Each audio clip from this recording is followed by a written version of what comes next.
Welcome back to Eye on South Asia.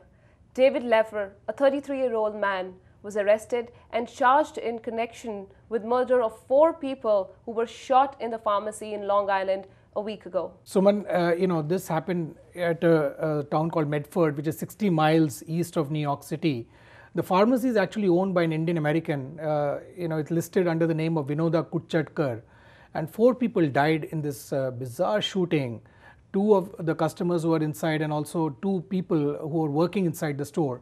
One seemed to be a pharmacist and the other was a student. She was 17 years old. Right. She was working part-time there. She was a senior at a local school. And it seems that this man who has been arrested was doing it for his wife, who herself has been now admitted in a hospital. Sujit Leffer was charged with the first-degree murder and is resisting the arrest and says that he has not committed the crime. Well, he is a former soldier, but Suman, we discussed this earlier also in one of our shows. A small pharmacy, a family-owned pharmacy in Trenton, New Jersey, was the victim of a similar attack, where a pharmacist an owner was actually killed, an Indian American. And this has again happened. This is a kind of a small middle-class town, and this happened again at a time when there was not much of security. It just shows that these small businesses need to have more security around them, especially pharmacies which are owned by Indian Americans. Usually they tend to open new businesses in areas which are not that lucrative initially. But people really don't want to go there because of the high rate of crime. That's right, Sujit.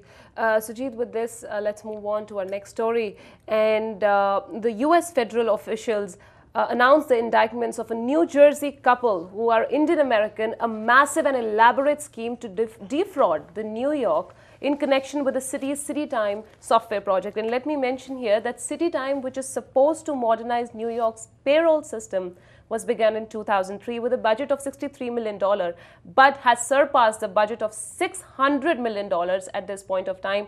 And the authorities state that the expenses have yet to come. But Suman, what a scam. I mean, when you look at the Rajaratnam case, this absolutely pales in significance compared to this. The 2, Reddy and Padma Allen, who are husband and wife, they scammed the New York City of more than $464 million. That's right. Paying back almost like $14 million to get these contracts over a period of time. They were somebody who were in the business limelight. They are residents of New Jersey. They had a big business firm going on here.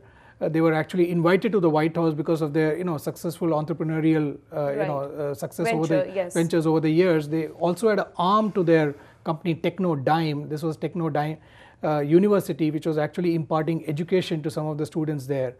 But the couple now have absconded to India. They are not to be found, if they're convicted of the crime, they could face jail time up to 20 years. Wow, Sujit, and a number of other suspects have also been charged. The Allens, Bell, and other used shell companies and other means to disguise the kickback payments have been charged. Well, these 2 seem to be very savvy operators, smooth operators, because I think they had a suspicion that the federal authorities the company was under scrutiny by the federal authorities, and they in May of last year the company terminated its employees, shut down its website and its teaching arm, and also abandoned its Wayne office in New Jersey. But Sujit, just imagine a $60 million budget surpassed that amount and has reached to $600 million.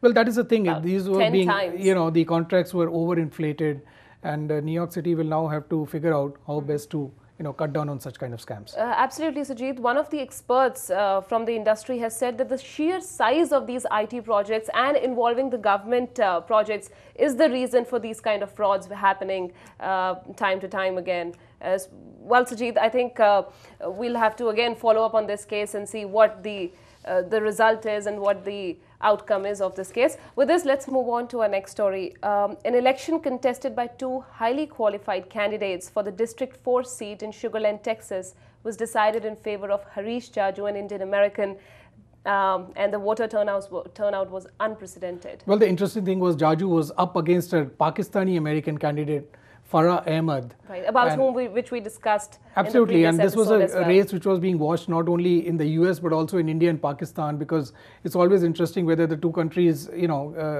try to fight it out on a hockey field or in the political arena, which is very rare outside the Right. country, of course. Like, you know, but what happened here was Farah Ahmad's campaign got smeared by a flyer just before her, you know, campaign ended, saying that she was actually associated with a woman called Lady Al Qaeda. Right. It was a Pakistani American neurosurgeon who's already been, you know, like she's behind bars, and she's been sentenced for more than 86 years for That's her. right.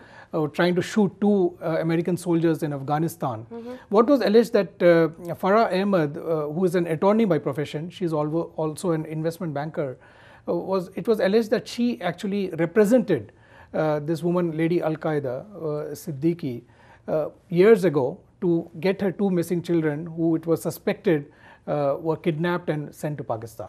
Certainly, but Sujit, it was a tough race, and Jaju has won by 152 votes with a very less margin. So somewhere, do you think that the flyer actually played a big role? Well, Jaju has come out with a statement saying that his campaign was not at all, you know, involved in this, but he also wanted Farah Ahmad to explain, you know, what her role exactly was, whether did she have any ties with Lady Al Qaeda or not, and Farah Ahmad never really actually came out and clarified that issue. Right. But the interesting thing, Suman, is that on pre-polling day, when, you know, there are votes which are taken from absentee ballots, he managed to get more votes than her, but on actual polling day, Farah Ahmad actually got more votes than him. But ultimately, he got 52% of the votes, and she got, like, you know, 48% of the votes. Right, Sujit. But the question is, why is the other candidate, the opponent, is more interested to know, or more interested to kind of get a statement from the other opponent about? Well, that's also politics. Even though he said that, you know, his campaign had nothing to do with the flyer that was circulated, but at the same time, he wanted her to clarify, you know, her position, whether she did she have any ties with this Lady Al Qaeda or not, and that kind of put doubts in voters' mind whether did she have any links, you know, which this was actually, you know, reported by a Pakistani American newspaper. So, and it kind of, I think, cast doubts in people's minds whether did she have any ties or not. Right. Well, Sujit, Harish Jaju won. It's another achievement for Indian American people and the politics for Indian American people. With this, it's time to take a short little break. We'll be back. Stay tuned.